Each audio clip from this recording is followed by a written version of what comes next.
They say lightning never strikes twice, but the first time it hit me, it didn't come from the sky. It came in a signature my father left on a form I wasn't allowed to read.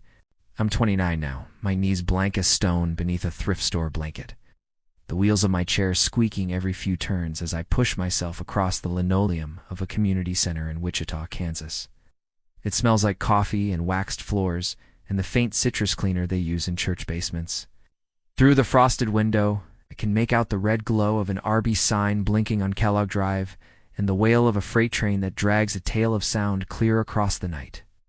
The volunteers here call me Harper because that's my name, and because they're kind people who can say a name without looking away. I didn't come here to be saved. I came here because the quiet has a way of shaking loose memories I promised myself I'd never touch again. And tonight, with the train singing and the coffee cooling in paper cups, the past pries open like a rusted gate. Back then, we lived on the Kansas side of Kansas City in a split level that wanted to be beige, but had given up and gone the color of old oatmeal. The street was called Sunflower Circle in a neighborhood brochure, which was hilarious because nothing bloomed there except dandelions and resentment. My father, Rick Lane, sold cars off a lot on State Avenue. It's the kind of place where balloons bob off the mirrors, and there's always a handwritten sign saying, "Manager's special," taped to a 2006 sedan with a mysterious rattle. He kept a rag in his back pocket that left his fingers smeared black, no matter how hard he scrubbed. My mother Sandra worked nights at a bowling alley diner, sliding plates of fries and chili dogs under a heat lamp, while country songs ached from a jukebox. She smelled like onions and drugstore vanilla, and I loved when she kissed my forehead, even when she was tired enough to lean on the doorframe so she wouldn't fall. We weren't poor, not the kind where the lights flick off and the fridge breathes emptiness. But we were the kind where brand new was a myth, and the car needed coaxing and winter coats came from a thrift store that wrote your name on masking tape. I understood the language of coupons before I knew multiplication tables. Still, there were nights when Dad made pancakes for dinner and called it a celebration, and Mom hummed along to Blue Bayou and we danced in socks on linoleum. You don't realize which moments will come back with their hands out until they do. I had big legs that could run and climb and a voice too loud for the library. A best friend named Cole Bennett who lived 2 blocks over by the water tower. He collected baseball cards and swore Aaron Judge would play forever. I collected broken things and swore I could fix them. Cole had a freckle at the edge of his left eyebrow and a mom who baked brownies on Fridays. I had a shed out back where I turned milk crates into steps and found a robin's nest in the eaves and swore I'd be an inventor, or at least someone who didn't flinch when the world broke. We were 9, which is the age right before you learn the truth that adults are just kids with keys. It started on a Friday in October, the kind of Kansas afternoon that looks like someone washed the sky and hung it out to dry, brittle, blue, and bright. Mom parked in front of school instead of the bus stop. She had on her black bowling shoes and the neat bun she made when she wanted to seem like she had things under control. "Hop in, Harp," she said, voice too bright, the way you talk to a dog before a vet visit. "We're making a stop. Quick checkup. Super easy." "I'm not sick," I said. I remember looking down at my sneakers, the laces double knotted, the way the dust made a pale band above the rubber. "Coach Hernandez says I run like the wind." "You do," Mom said, and didn't look at me. "I love that about you." Dad was home early. He never came home early. He had on his clean jeans and a shirt that didn't smell like the lot, and he kept patting his pockets like he'd lost something. He didn't meet my eyes either. "Let's get on the road," he said, and I decided if I asked too many questions, he'd say the phrase that lived in our house, like a house ghost. "Don't make it harder than it has to be." We drove south past Olathe, the highway straight as a sermon. The radio played commercials about winter tires and a man who wanted to refinance your mortgage. I pressed my palm to the window and watched the fields go past, winter stubbled and pale. After a while, a sign said Emporia 12, and then the exits got lonely. We turned onto a service road that looked like it led to nowhere. My stomach did the flop it did before report cards. The building crouched a quarter-mile off the road like a ship that had come ashore, and realized there was no water here. White panels, no sign. A few cars parked out front that had the not-quite-normal sheen of rentals. A flagpole with no flag. The door was thick and dark like a bank's. If it were a hospital, it was a hospital that didn't like visitors.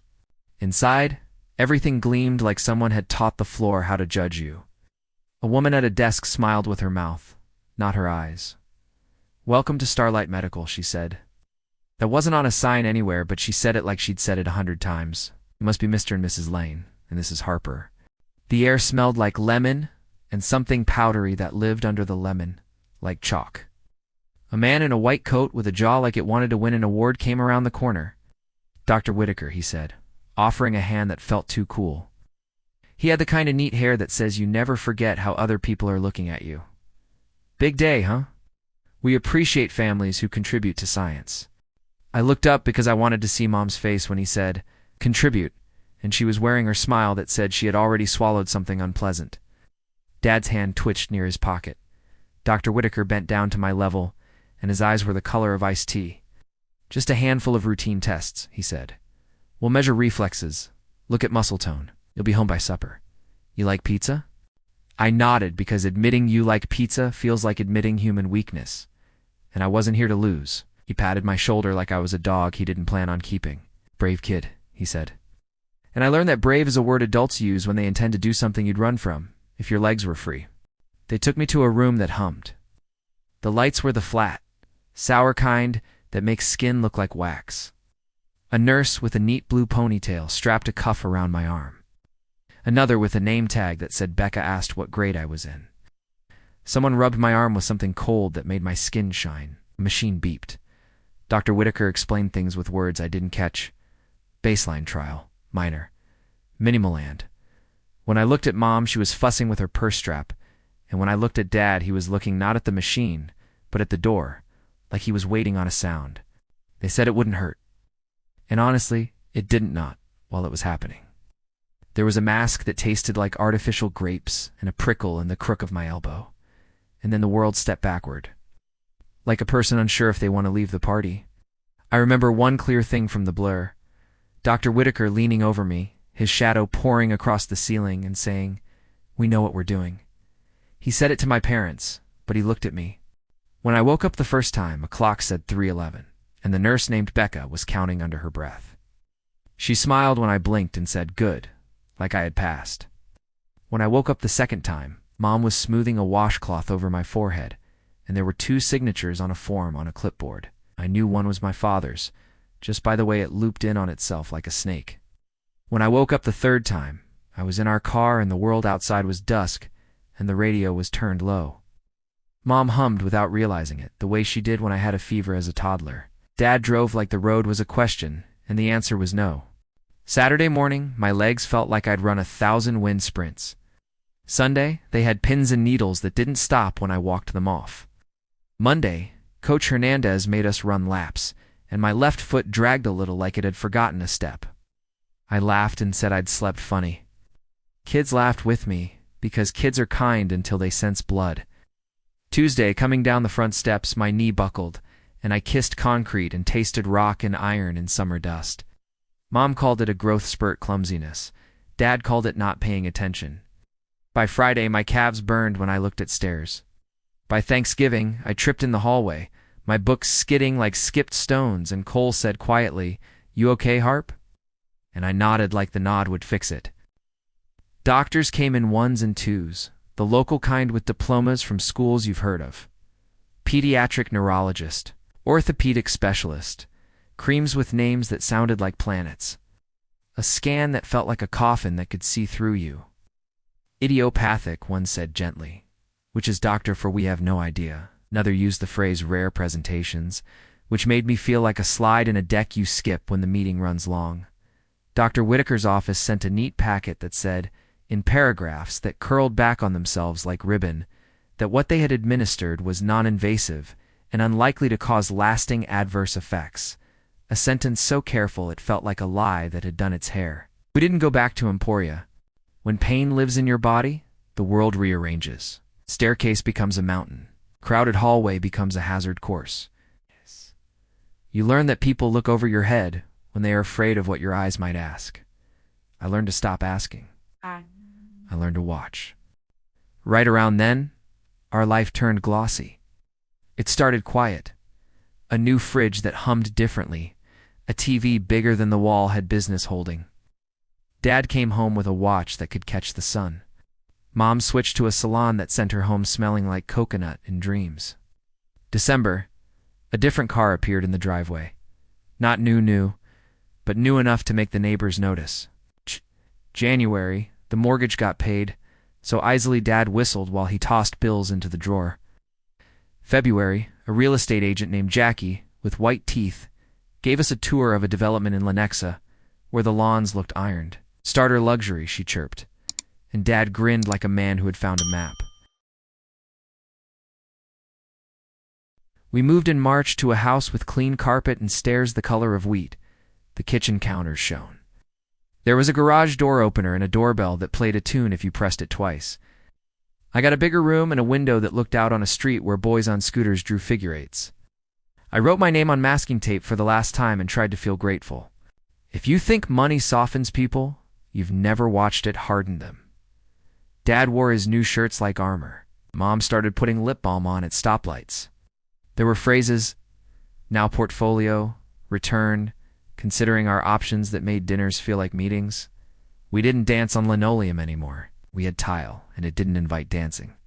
At school, kids in this neighborhood had orthodontists and ski trips and backpacks that didn't come from a bin. The girls wore barrettes shaped like stars. The boys had cologne that smelled like pine. I became the new kid who moved like my feet were a half-second behind my plans. When a gym teacher asked us to do a relay, my legs got the tremors you get when a plane decides to bounce. I still tried, because that's what you do. The rumor mill spun anyway. She fell a lot. She was faking. I would have given anything to be invisible. Cole biked over once, breathless from the ride across town. He looked at our new walls like we'd stolen them. Your staircase looks like a magazine, he said, which was his way of telling me it scared him. We sat on the curb and talked about the Royals, and whether Halloween still counts when you're too old to trick-or-treat, but still want the candy. He asked, "You think you'll be back by summer?" And I said, "Back to what?" And he shrugged and didn't meet my eyes. Boys aren't taught where to put their hands when a friend has a thing they can't name. Spring crawled toward a hot green summer. Ow. My legs learned a new language called limitation. Ow. First a brace, pale plastic, strapped with Velcro. Ow. Then two, I used crutches for a bit, clacking like a metronome down hallways that smelled like floor cleaner and gym socks.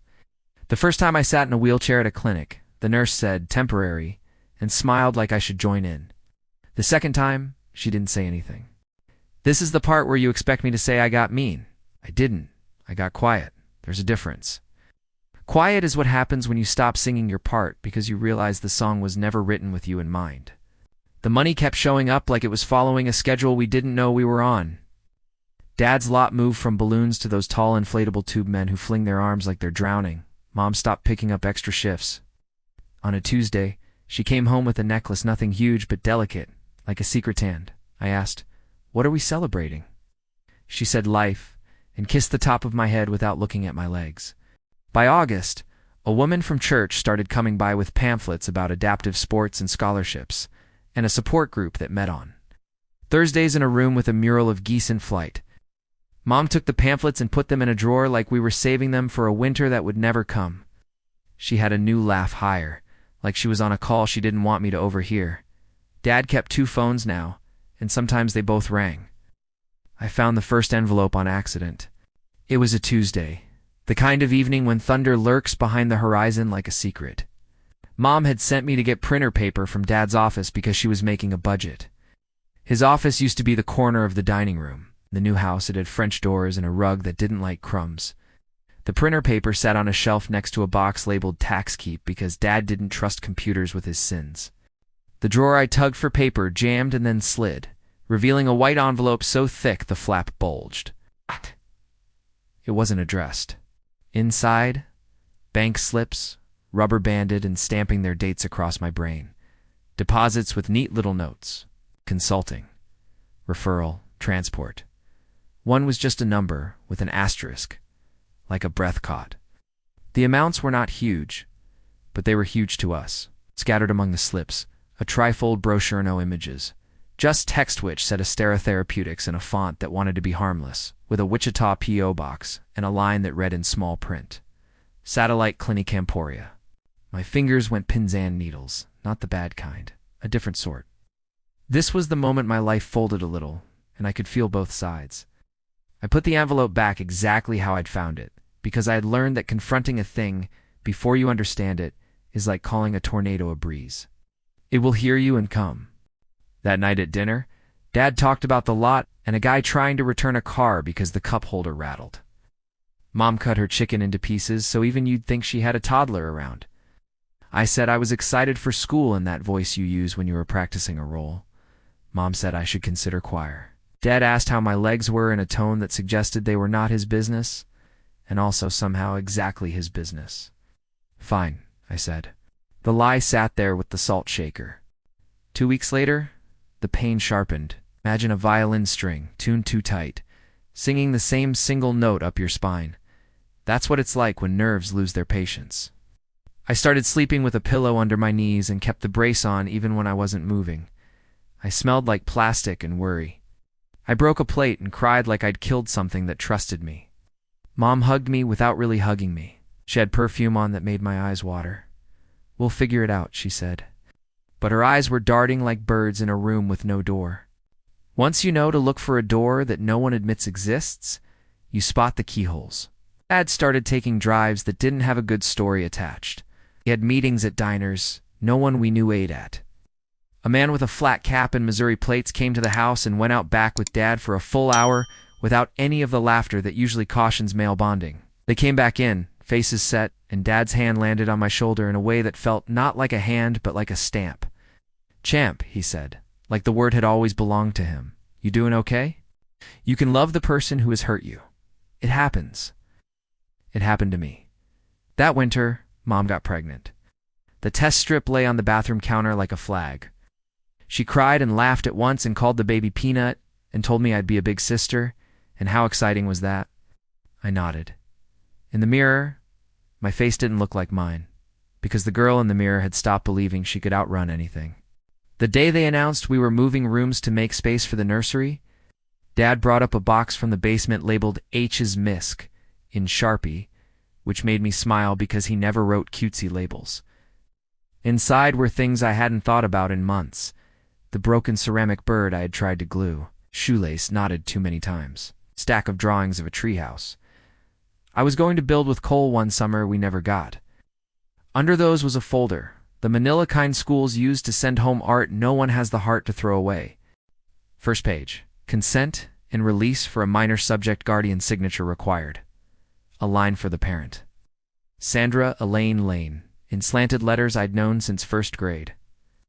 Rick's below, because why not be thorough? Protocol. One for neuromuscular phase, one observational. Agency. Austera. Therapeutics Satellite Emporia. Participant identifier. H.L. Dobb, August 6th. Duration 90 minutes. No anticipated lasting adverse effect, said the bold line like a dare. After the forms, a printout with rows of names and status columns. At the bottom of the page, a note in ballpoint and Dad's blocky print. Whitaker called twos. Re-bonus. Okay. My eyes snagged on two words that shouldn't know each other. Bonus and H, it felt like. Walking into the kitchen and seeing your name carved into the cutting board. I heard Dad step on the stairs and close the folder. So fast, I caught the pad of my thumb. The sting was real and immediate, and in a rush of panic, I was grateful for it, because it moored me to the present where I could choose what to do next. Sorting, Dad said, and rapped his knuckles on the doorframe the way he always did instead of knocking, like he was reminding the house it belonged to him. Why? Yeah, I said, and made my voice chipper because the opposite of panic is performance. He looked past me at the box and the folder in my face, reading me the way a man reads a dashboard for warning lights. That's my girl, he said, and kissed the air near my hairline like a man kissing a trophy. When he left, I counted to 100 with my teeth clenched. Then I put the folder beneath the false bottom I'd once built for secret candy. The baby came in the spring, screaming red and furious at a world that made air so bright. We named him Jonah, which is a name that carries a whale in its mouth. Mom's face changed when she held him. Something old in her remembered something older.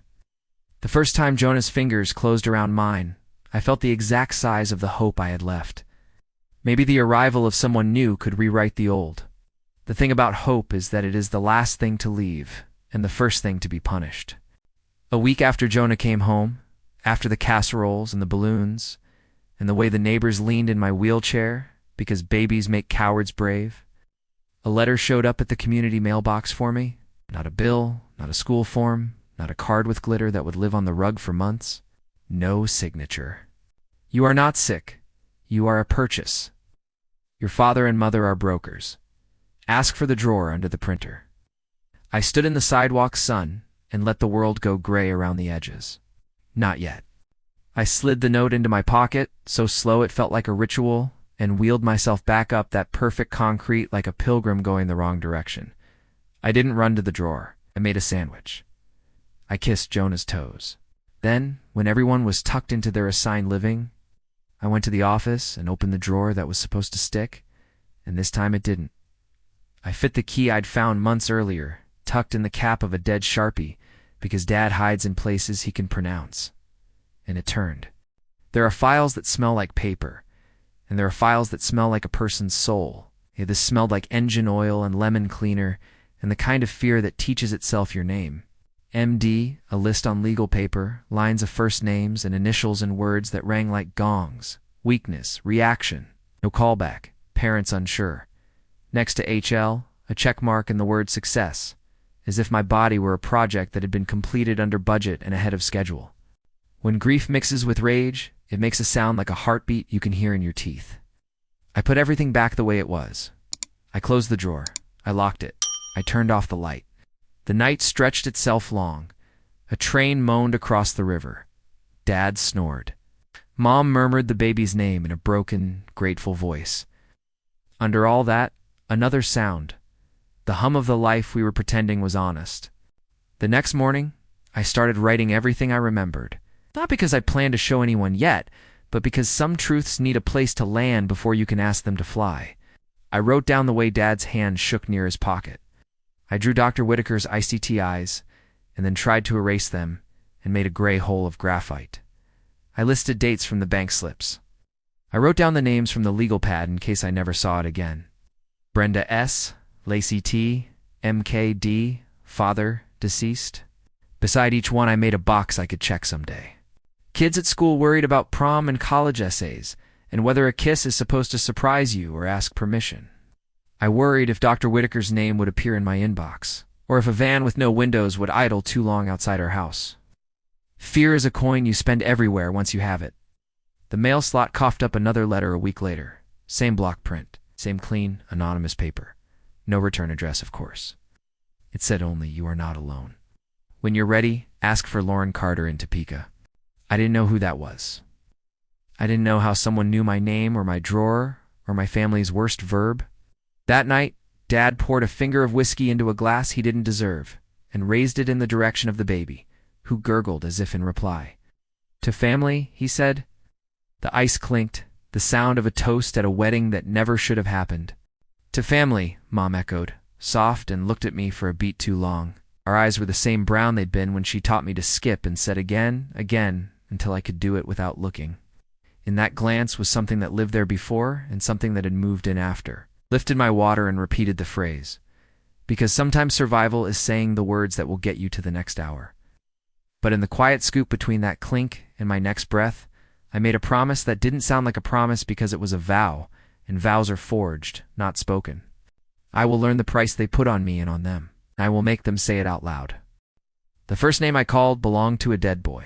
I sat at the kitchen table while Jonah napped, and the baby monitor whispered static. Outside, a mower coughed up the smell of cut grass and gasoline. I had the legal pad names printed in my handwriting, so if anyone found the page, they'd think it was mine to begin with. I dialed Brenda S. because she had a last name. You can guess if you've lived in Kansas your whole life, and the number I found in a church newsletter from 3 towns over still rang. A woman picked up on the 4th ring. "Hello?"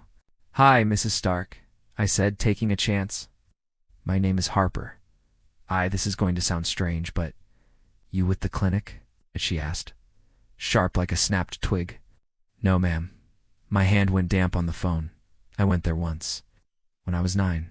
Emporia. Silence. The hard kind you can't see through. then a sound that wasn't quite a word. "I had a son," she said finally. "I have a headstone." I closed my eyes and let the sentence land. When she told me his name, my Kai wrote it down, careful block letters, like a teacher might praise. She told me a date, a winter, a promise of mileage, reimbursement, and minor tests, and how he came home sleepy. "He didn't wake up," she said. "Not really. Never." She asked me nothing about myself, maybe because it hurts less when strangers stay strangers. Before hanging up, she gave me a name like a scrap torn from a bigger map. "Find Lauren Carter in Topeka. She's not scared of them, not yet." I stared at the second letter I'd already tucked into my pocket, the one that said the same name, and felt the eerie certainty of a puzzle piece falling into place where I hadn't realized there was an empty spot. I took the paratransit bus to Topeka 2 days later, my chair strapped down by a driver named Earl, with a jaw like he'd been clenching it since '98. The highway ribboned east. And I counted billboards because it was something to do with the part of my brain that wasn't rehearsing. Law Tiger. One call. That's all. Antique Malexit, 346. I carried a manila folder in my lap like a baby bird. I was trying to keep warm photocopies of the Austera slips, the consent forms, the names as I'd written them from Dad's legal pad. The originals stayed in the false bottom under my dresser with a heat-activated color change sticker I'd bought online to tell me if anyone opened the drawer. You think that's paranoid? Paranoia is just a word people use when your fear has a spreadsheet. Lauren Carter's office was in a brick building with a nail salon that smelled like acetone and a coffee place called Postscript that wrote hearts on foam. A brass plaque read Carter in Wells, and a receptionist with a denim jacket and chipped pink nail polish looked up and smiled with her whole face. "You must be Harper," she said. "She's running 5 behind. Do you want water?" "I'm okay," I said, because my throat was desert dry and I didn't want to owe anyone a drink. Lauren was my mother's age, maybe, with hair the color of wheat and a suit that said she'd been in rooms where men like to interrupt. Her office had a framed poster of the Kansas Constitution and a photograph of a woman with gray braids standing under a sign. It read, "Stop the Trade." Lauren didn't shake my hand like most people do when they're trying to show you they aren't afraid of your wheels. She waited until I offered mine, and then squeezed like we were 2 people in the same canoe, paddling the same direction. "Tell me what you brought," she said. I laid it out, Emporia, Dr. Whitaker, the slow unspooling of my legs, the money that began to arrive, the drawer, the list, the letters without signatures, and the sentence that had moved into my head like an unwelcome relative "you are a purchase." As I spoke, Lauren didn't blink much, just wrote dates, drew arrows, circled words. When I finished, I realized I'd been gripping my chair so tightly my palms were stamped with crescent moons. "Okay," she said, like the way you say okay when a tornado siren starts and you've practiced for this exact moment. "There's criminal exposure here if what you're saying holds. Civil too. Federal, not just state. But evidence goes away when you look at it wrong, so we're going to be careful. You've done the right thing not to confront your parents yet." The word parents made my mouth taste metallic. I nodded. "I'll need copies. The more provenance, the better. If we can tie your parents as brokers," her word, not mine, and here. Her pen hovered like it didn't want to touch the ugly of it. "That's human trafficking statute territory. We can also get subpoenas to Austera, but they'll be expecting this one day. These organizations know how to fold a tent. There are other names," I said. "Brenda's son, Micah, and more. We'll find them," Lauren said. "We'll build outward. But you, Harper, you don't move alone. Have someone with you when you go anywhere new. And tell me if anything weird happens." "Everything is weird," I said, and she smiled without it reaching her eyes. When I wheeled back into the hallway, the receptionist handed me a peppermint and said, "She's mean in the good way. Pick the right one." I slid the candy into my pocket like it was a talisman. At home, life pretended to be life. Jonah howled at 2 a.m. and 4:30 and 5:12 for good measure. Mom's face softened with that endless, tender exhaustion that only babies can conjure. Dad watched baseball with the volume too high and smacked his lips at commercial breaks. Sunday afternoon, he stood in the driveway with a man in a navy polo and pointed at our roof. I watched from the upstairs window as if the shingles might tell me a secret. My false bottom drawer stayed the color it should. I should have breathed easier.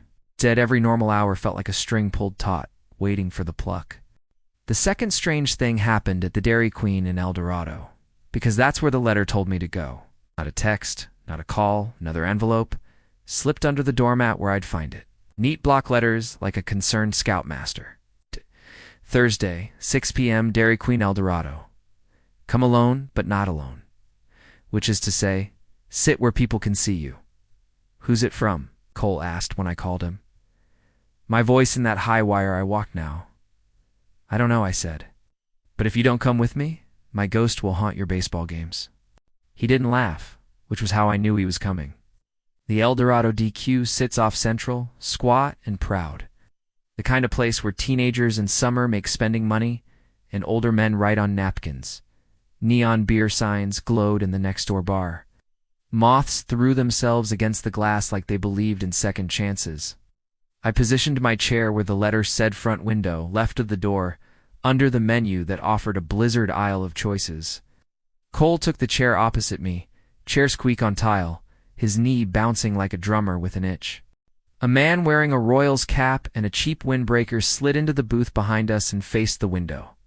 In the reflection, I saw his mouth move without seeing his face. Don't turn around, he said, like we were in a movie and not a place that sold chicken baskets.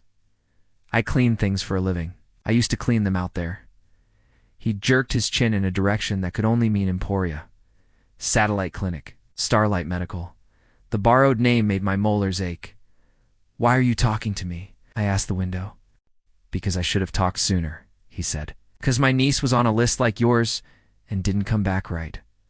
His voice cracked on the memory and then smoothed.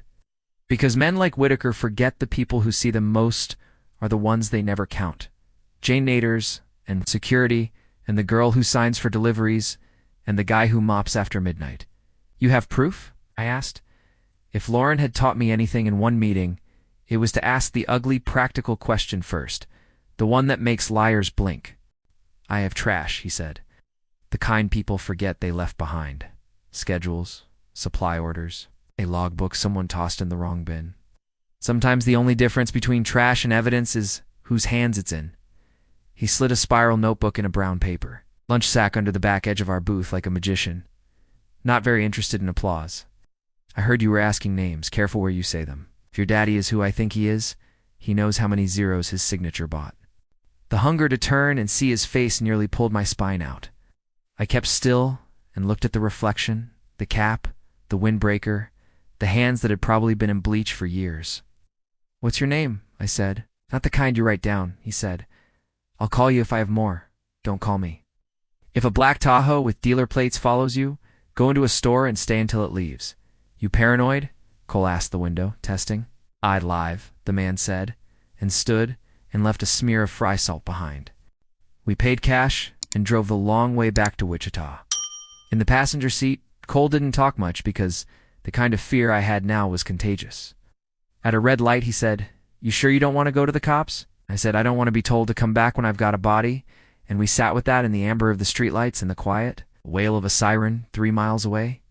At home, the notebook smelled like storage. Inside, a log handwritten in several different careful hands. Dates, initials, one for B, routine, H, L, OK, LT, parent. Upset, Whitaker spoke.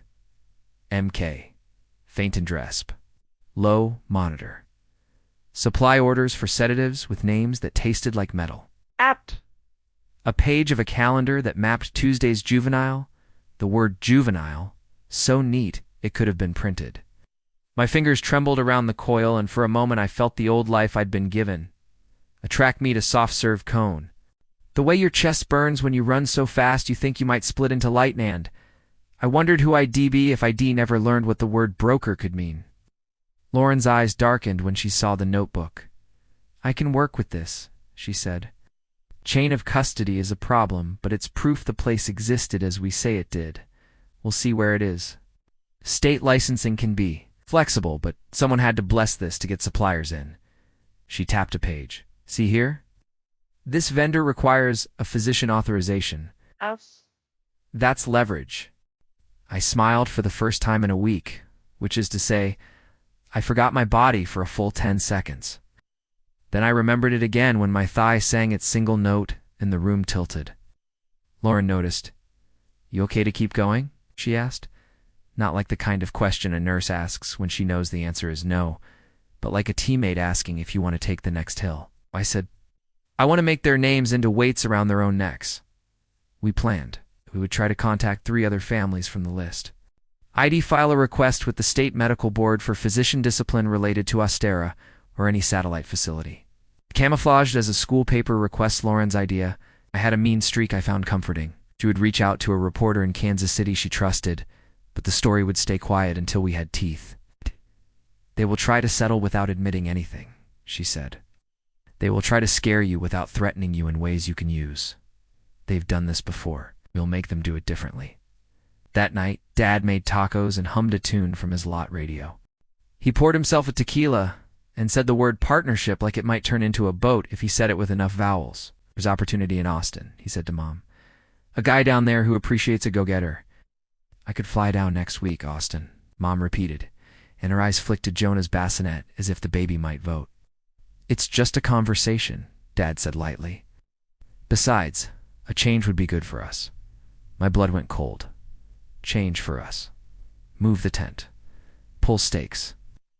I chewed my taco so slowly it might have been a rosary.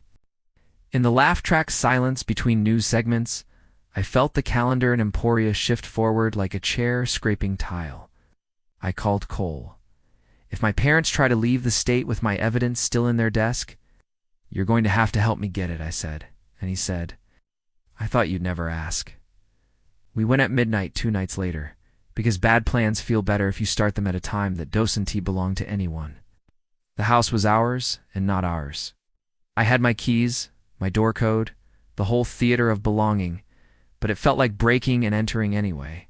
Cole kept watch at the bottom of the stairs, his phone set to record if footsteps sounded. I rolled into the office, French doors open like a mouth mid-lie, and went straight for the drawer. The Sharpie cap key, the twist, the soft give of compliance. I lifted the file. It wasn't there. Knockin' worse. Moved, instead of the thick envelope with the slips. A single page lay on the bottom of the drawer, paper that knew it was meant to be read in a particular order. My father's block letters, the ones that vacuumed their way across a page. My hands went dead cold. For a second I couldn't tell if my legs were asleep or my heart was. I slid the empty folder into my backpack with theater I didn't feel, closed the drawer, turned off the light, and rolled out as if I were carrying nothing.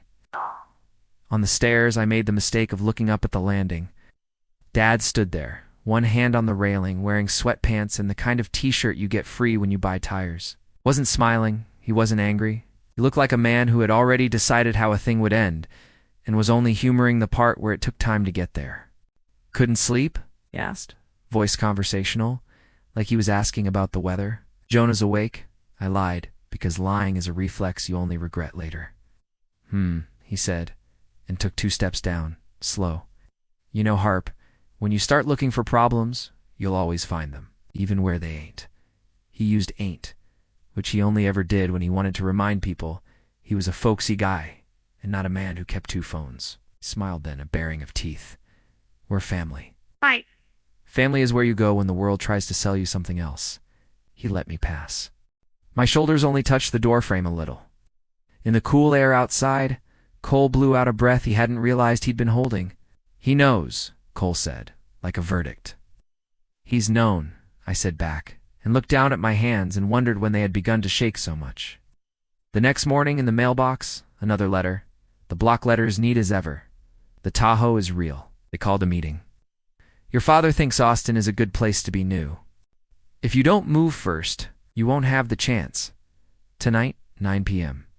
The old grain elevator on East 21st, parked by the fence. Bring someone you trust. If you see a flashlight blink 3 times, it's me. I thought of every horror movie with a grain elevator. I thought of my legs and their betrayal. I thought of how you can make a life out of not thinking, and how that life is smaller than a shoebox. You're not going, Lauren said when I told her. You're not going without me. You said don't move alone, I said. You didn't say don't move. She swore softly and gave me 30 minutes to talk her out of it. I didn't. At 8:40. Vote like a woman and a baby sock under the passenger seat from some past client's car seat. Cole followed in his Civic because he said he'd rather die than learn about this later. East 21st's elevator loomed like a ribcage left out by a god. The prairie wind whistled through its lesions. Farther off, trains stitched the night to itself. We parked under a sky that felt like a ceiling and waited. At 9:04, 3 quick flashes, 1 to 3, near the loading dock, low to the ground like a fox signaling a rabbit. The man in the Royals cap emerged from shadow like he had been grown there. He had a cardboard box that wasn't heavy, which is how you know what's inside matters. Had to wait until they cleared out, he said without preamble.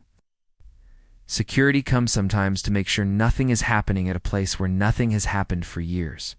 He handed the box to Lauren, like his hands had been trained to put the right things in the right hands. This is the stuff I couldn't stand to throw away. The rest is gone, or never wrote down. They didn't like to write down. A USB. Jesus, who even uses clipboards anymore. She looked up. Why help us? The man looked at me. His eyes weren't iced tea.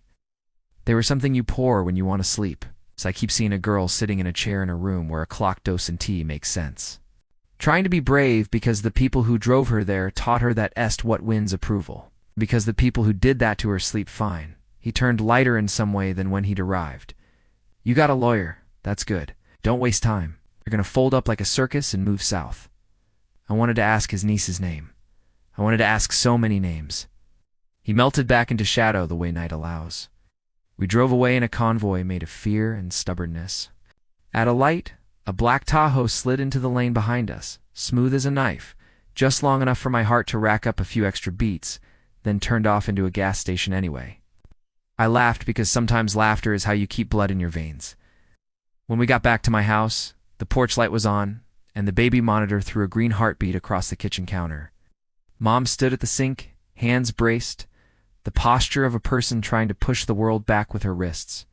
She looked up when I rolled in, and something flashed in her eyes caught, then gone.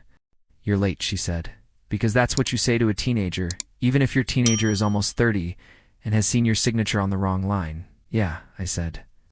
Sorry. Dad came out of the office with his phone in his hand and his mouth in a line and said nothing at all. He looked at Lauren, at Cole, at the box I held, and it was as if for a second he could see the math that would subtract him. He smiled the lot manager's smile anyway. Friends, he said, love to see it.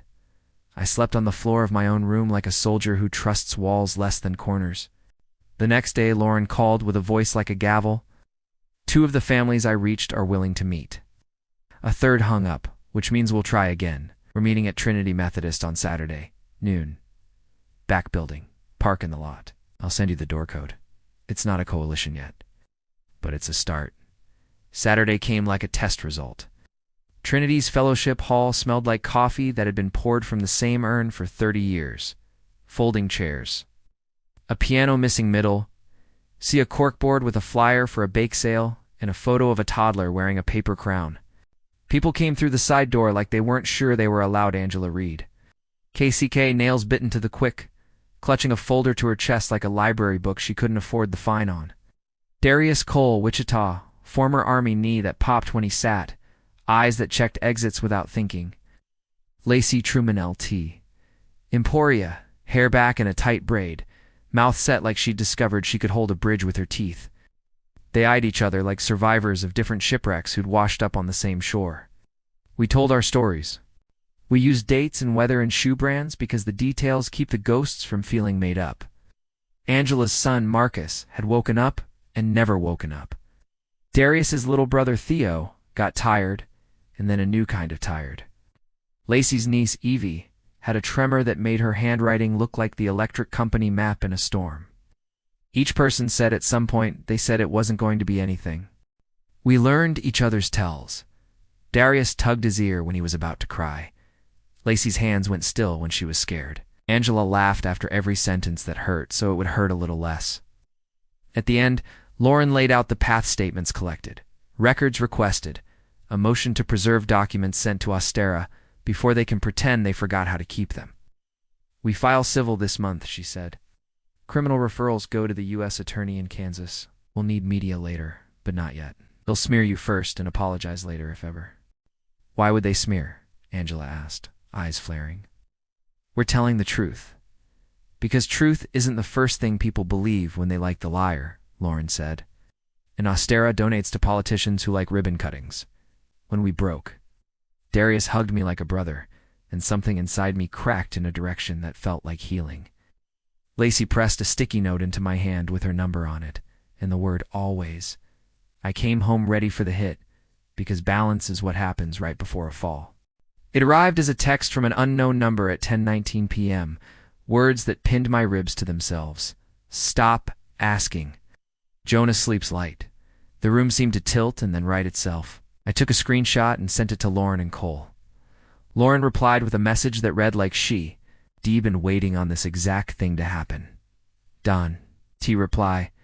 Come to my office at 8 a.m. We'll report and document. Turn on home cameras if you have them. Stay with someone if you can. I wheeled into Jonah's room and watched him breathe. His mouth an O, his eyelashes, making shadows like small wings on his cheek. Mom was asleep in a chair, her head crooked, her mouth open the tiniest bit, like a person who had meant to say one more word and missed. Dad's side of the bed was empty. His phone, face down, vibrated once, twice, then went still. The neighborhood lay outside like a held breath. Somewhere a dog barked, short and useless. Somewhere a Subaru turned a corner and waited under a light, and a woman inside checked the locks twice. I sat there and counted every inhale my brother took. I thought of the Royals cap man and the way he had moved like he wanted not to be seen. I thought of Lauren S. Penn digging into the paper hard enough to leave grooves for the next page to follow. I thought of Micah Stark's mother counting days by the kinds of flowers that ended up at a grave. I promised the room and the boy and the woman slumped in the chair that I would not blink. Not when it got uglier, not when it got loud, not when it felt like the world had only sharp corners. I promised out loud, a whisper that didn't wake anyone. Then I turned my chair toward the window and watched the street, as if I could will it to confess. Somewhere far off, a train began to howl. If the cost of the truth was the only version of family you had left, would you pay a tour? Would you learn to live with a beautiful lie? The morning after that text, my hands shook so hard I dropped the toothbrush twice. By the time I rolled into Lauren's office, the peppermint scent of the waiting room felt like another planet. She had already printed the message and filed it under intimidation attempts, a folder I hated knowing needed a name. They're rattled, she said, eyes sharp as pins. It's good. It means the story you're building is drawing blood. But this also means they'll escalate. You have to be ahead. Cole leaned against the doorframe, his face pale under the fluorescent lights. Ahead, they're threatening a baby, he muttered. How do you get ahead of that? Lauren looked at both of us. By making it more dangerous for them to touch you than to leave you alone. So that means court. And media eventually, the survivors' first gathering. Saturday came again, this time colder. The survivors met once more in Trinity's Fellowship Hall. There were more people now Angela had brought to mothers who had each lost a child to routine checkups that stole more than they gave. Darius returned with a folder full of military discipline, records his way of saying he knew how to keep timelines straight. Lacey brought a USB drive she said she'd found in her sister's attic, wrapped in a sock like a charm against discovery. When she plugged it into Lauren's laptop, the screen filled with spreadsheets, rows of subjects identified only by initials, dosages listed in neat columns, notes that ran clinical and cruel, tolerated for 36 hours, terminated by day 4, parent compensated. Under HL, the initials matched my date of birth. Beside it, neurological deficit persistent, consider success. My stomach flipped. I wanted to vanish, but instead I lifted my chin and let the shame burn into rage. You wrote me down like I was a math problem, I said. That's why we can't stop. Cracks at home. Back in Wichita, the house was no longer home. Every word at dinner felt like a test. Mom hummed lullabies to Jonah, but her eyes slid from mine, like looking would unravel her. Dad kept his second phone closer, answering it in the garage with the car radio on to drown out stray syllables. One night when Jonah stirred, I found Mom crying in the hallway, one hand on the wall as if to keep from falling. We didn't know, she whispered when she saw me. We thought it was safe, I thought. But then her voice dried up, and she turned back to the baby's room without finishing. Didn't know. I thought those were words people use when they want to believe they weren't complicit. The ambush. It happened on a Wednesday. Cole drove me back from the library. He'd insisted on staying close after the text. A black Tahoe slid in behind us on I-135. Its lights dimmed. Cole muttered, "Don't look back." My pulse went nuclear. At the next exit, he veered off toward a Walmart lot, wide and lit by halogen floodlamps. The Tahoe followed, then idled 2 rows away, engine running, windows opaque. We parked by the cart corral, surrounded by shoppers pushing buggies. The Tahoe sat there for 5 minutes that felt like an hour. Then, without warning, it rolled away, slow, deliberate, as if to say, "We can find you, but tonight we choose not to." Cole cursed under his breath. I sat frozen, gripping the armrests until my palms stung. It was a message, as clear as any letter. Lauren's countermove. The next day, Lauren filed an emergency protective order, attaching the text, the notebook, the USB, and sworn statements from the families. "We force their hand," she said. "We show the court there's a pattern, and we secure a freeze on Astara's local assets, so they can't run south." When the papers were stamped by a clerk with tired eyes, I felt something shift. For the first time, the weight wasn't only ours to carry. The law had its hand on the rope too. But victories paint targets. That night, the porch light flickered twice and went dark. The breaker was fine. The bulb was new. I sat awake in Jonah's room, whispering promises into the dark, listening for footsteps that didn't come. A new ally. 2 days later, Angela called me breathless. "There's a reporter," she said. "Kansas City Star. Her name's Lydia Cho. She's been chasing whispers about Ostara for years. She says she wants to talk, off record for now." Lauren was cautious, but agreed. "If she publishes too early, we lose leverage. But if she holds, she could be the floodlight we need." That night I stared at my notebook at the growing web of names, initials, payments, threats, and betrayals. The page looked like a map of a country no one would claim but many had built. I closed my eyes and asked myself the question I hadn't dared before. If I tear the world open and it swallows my family whole, will I be strong enough to live with what's left? The knock came on a Sunday evening when the house smelled like leftover pizza and baby lotion. I opened the door half expecting one of Dad's lot buddies. Instead, a woman with sharp eyes, a notebook in her hand, and a windbreaker zipped up against the spring chill said Harper Lane. "I'm Lydia Cho, Kansas City Star." Her voice was steady, but her gaze darted over my shoulder into the living room, like she already sensed secrets thickening the air. The reporter. We met the next day in a booth at a diner off I-35. Cole sat across from me, protective as always, while Lydia pulled out a recorder and placed it between the salt shaker and the ketchup bottle. "I've been chasing Ostara for 2 years, she said. Always whispers, never paper. "What you and your group have could make this more than rumor. But if I print too early, they'll bury me and, maybe you. So I need to know. How far are you willing to go?" I thought of the folder in Dad's desk, the USB in Lacey's sock, text threatening Jonah. I looked her in the eye. "All the way." She smiled faintly, like she hadn't expected me to answer so fast. A splintering home. That night, Mom found me at the kitchen table with my notes spread out like a crime scene. "You're digging holes you can't fill," she whispered, voice trembling. "You don't understand what your father, what we," she stopped. Her face twisted. "I did it for you, for us, don't you see?" Her hands shook. I wanted to ask if she remembered signing that form with Dr. Whitaker's name, but I couldn't, because if she remembered, then it meant she'd chosen to forget. Dad appeared in the doorway, his presence filling the room like a dark tide. "Your problem, Harp, is you don't know when to quit," he said. "Quitters don't survive." I stared at him, unblinking. "Neither do cowards." His smile didn't reach his eyes. The leak. 2 weeks later, the Kansas City Star ran a peace knot. And, not yet, but a feature. Families questioned secretive Wichita medical programs. Lydia didn't name us, but she painted shadows we recognized. Children with unexplained symptoms, parents receiving unexplained financial windfalls, a phantom clinic off Highway 50. It was enough. Phones lit up. Angela's Facebook inbox flooded with strangers asking if she'd lost someone too. Darius's old army buddy called to say he remembered Ostara trucks parked near the base years ago.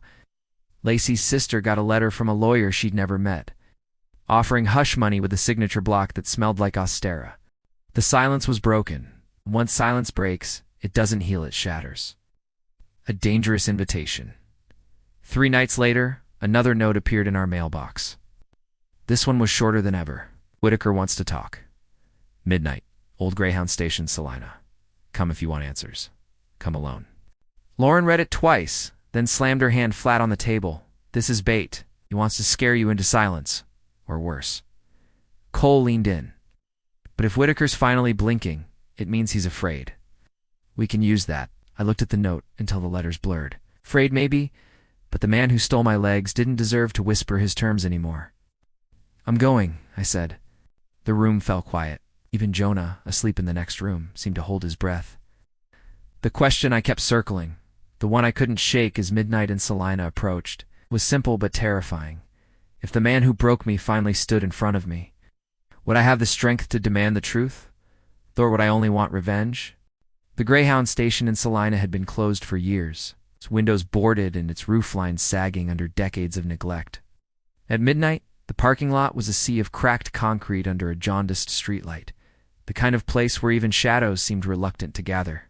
Cole insisted on driving me, though he parked a block away, engine off, ready to run if things went bad.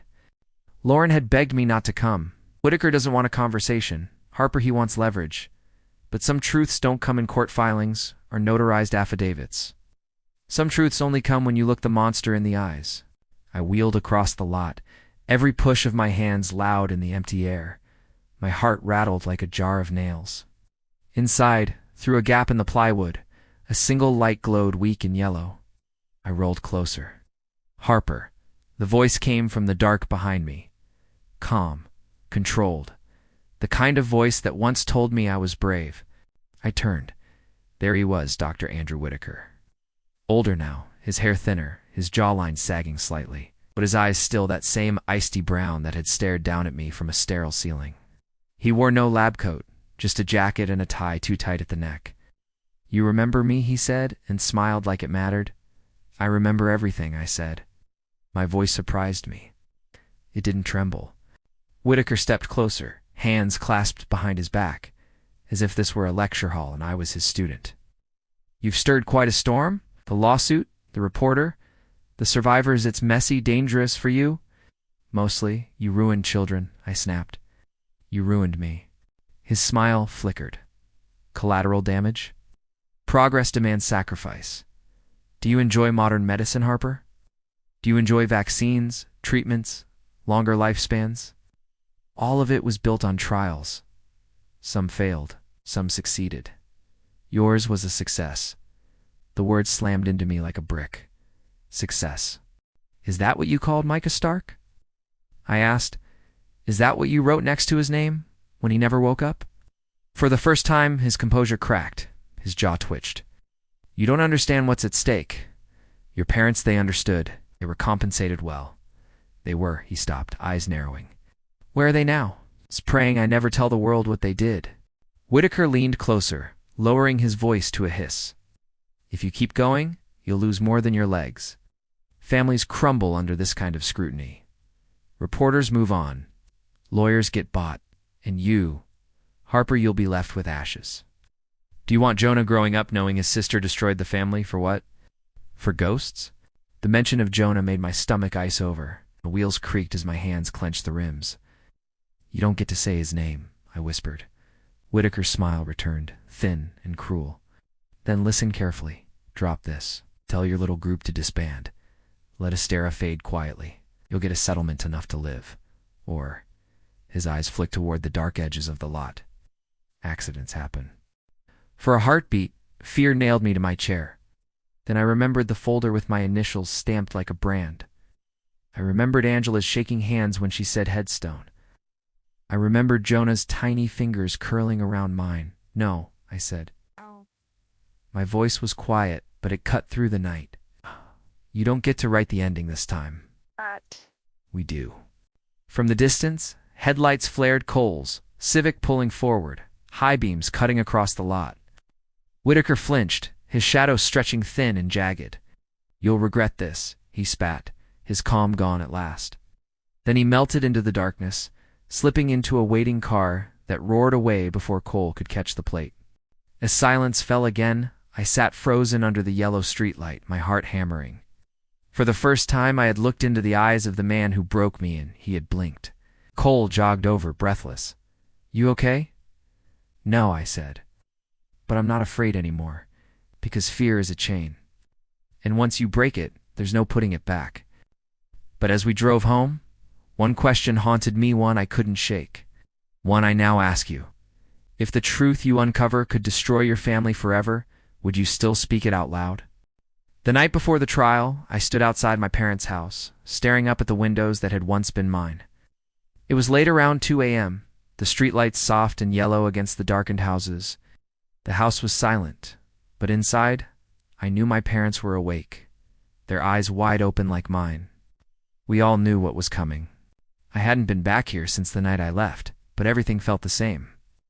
The soft creak of the porch floorboards, the smell of freshly mowed grass, the hum of the refrigerator in the kitchen. It all felt too familiar, too wrong, knowing what I now knew. My hands curled into fists, didn't tremble this time. This time I was done hiding. I called Lauren, whispering into the phone, "We're ready for tomorrow." "It's all set." "We are," she replied, calm but firm. "But remember, Harper, they will fight dirty. They'll twist every word, every moment. It won't be easy." "I don't care," I said, my breath steady. "We've already won." The courtroom was packed when we arrived. Cameras, reporters, survivors, all of us, seated on one side, the enemy on the other. Medvince's lawyers, in their sharp suits, looked like they were made of money. Across the aisle, Carl and Linda sat still like two statues, cold and hollow. My parents, the people who had given me life and then sold it, seemed smaller than I remembered. The truth had worn them thin. Lauren stood beside me, her posture rigid, a quiet strength in her eyes. "This is it, Harper," she said, giving my shoulder a quick squeeze. "Don't look back." The judge, an older man with glasses that sat low on his nose, called the session to order, his voice cutting through the hum of whispered conversations. "We are here to settle charges involving Medvince Pharmaceuticals and the Lane family, accused of child endangerment, illegal medical trials, and fraud." His eyes flicked to me briefly before he continued, clearly aware of the magnitude of the case. I focused on the papers in front of me, the medical records, the testimony, the notes from the survivors. I didn't look at my parents. I couldn't. The first to speak was the defense attorney. He was tall, sharp-featured, and as polished as the cars my father used to sell. His voice echoed through the courtroom like a snake charmer's, smooth and convincing. "Ladies and gentlemen of the jury," he began, his tone practiced and calm. "What you're about to hear is a tale of misunderstanding, of exaggerated truths. Dr. Whitaker and Medvince Pharmaceuticals have worked tirelessly to help those in need. What happened with these children, including the plaintiff here, was an unfortunate consequence of a medical trial that had the best of intentions. The Lane family had no part in the decisions that were made. They did not know the risks. Most importantly, they did not benefit from any of this." I felt the blood drain from my face. The words were a weapon meant to slice through the truth, to distort what I knew in my bones to be the absolute reality. But the more he spoke, the clearer my resolve became. "Next it was our turn." Lauren rose, her voice clear, unwavering.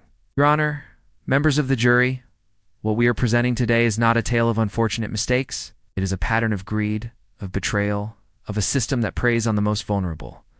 The evidence before you is irrefutable. These children were subjected to medical trials without their consent, and their families were not only exploited, they were coerced and manipulated." She turned, her eyes locking on the jury. The Lane family, led by Carl and Linda Lane, were not innocent victims.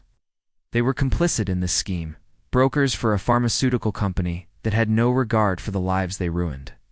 The testimonies of these survivors' victims, whose lives were torn apart by Medvince and its collaborators, will speak louder than any defense. One by one, the survivors took the stand, their voices trembling at times, but steady when it mattered most. Angela spoke of her son Marcus, whose life ended too soon, his body a casualty of a trial he never agreed to. Darius recounted how his younger brother had been paralyzed after a simple health checkup that turned into a nightmare. And Lacey, her voice cracked when she spoke about her niece, Evie, who now lived with a ventilator because of a drug trial that promised miracles but delivered only destruction. The jury was silent as each story unfolded, the weight of their pain pressing down on the room like a storm cloud. Finally, it was my turn to speak. My heart pounded in my chest as I wheeled myself to the witness stand. I gripped the arms of my chair, the cold metal steadying my hands. The air was thick, and I could hear the whispers of the gallery behind me, the sound of their breath held in anticipation. Lauren stood beside me, a steady presence as I faced the sea of eyes. I began, my voice low but firm. I was 9 when my parents took me to that clinic in Emporia. They said it was just a health checkup, a few tests, nothing serious, but it was serious. It was everything. The pain that followed. I still feel it every day. I still feel the lies they fed me, the lies they fed themselves. I paused, trying to steady the surge of emotion threatening to overwhelm me. I loved them. I trusted them. And they sold me. They sold me to a company that didn't care about me, didn't care about any of us. I could feel the eyes of the jury on me now, the weight of their attention pressing on my shoulders.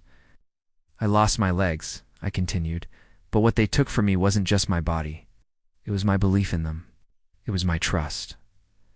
I looked across the room, finding my parents' eyes. My mother's face was pale, her hands trembling in her lap. Dad's expression was unreadable, his eyes cold. But I didn't look away. "You took my childhood from me," I said, my voice rising. "You used me as a test subject and pretended nothing was wrong. Ow.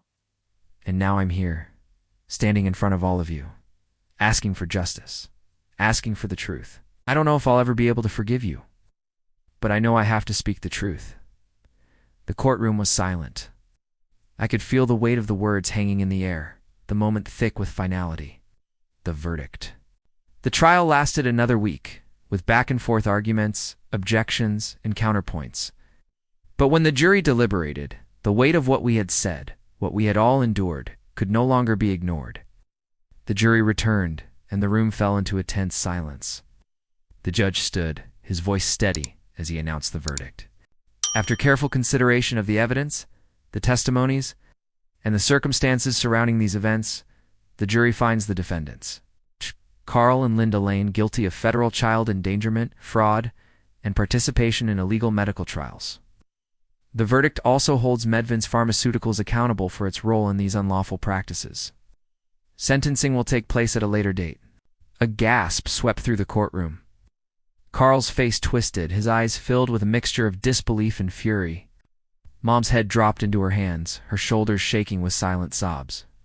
For the first time in years, they seemed like strangers. A lifetime of betrayal spread out between us. I felt nothing. The weight of their guilt didn't lift my heart.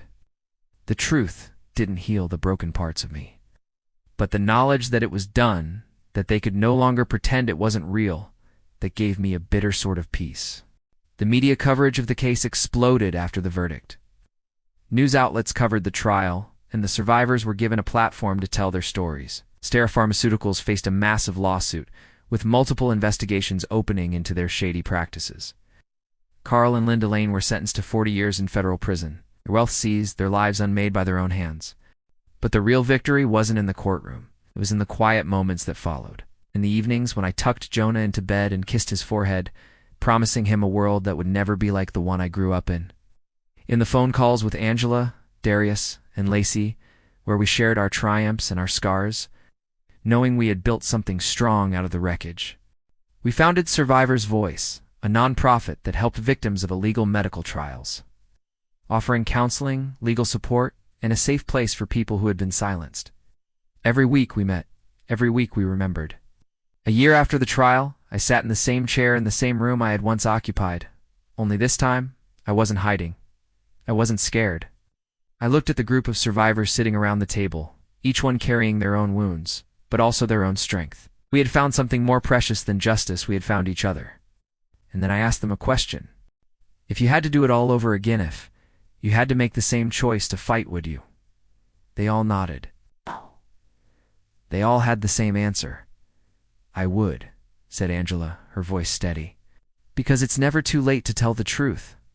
I smiled, feeling the weight of the past lift just a little, knowing that the truth I had fought for was finally mine.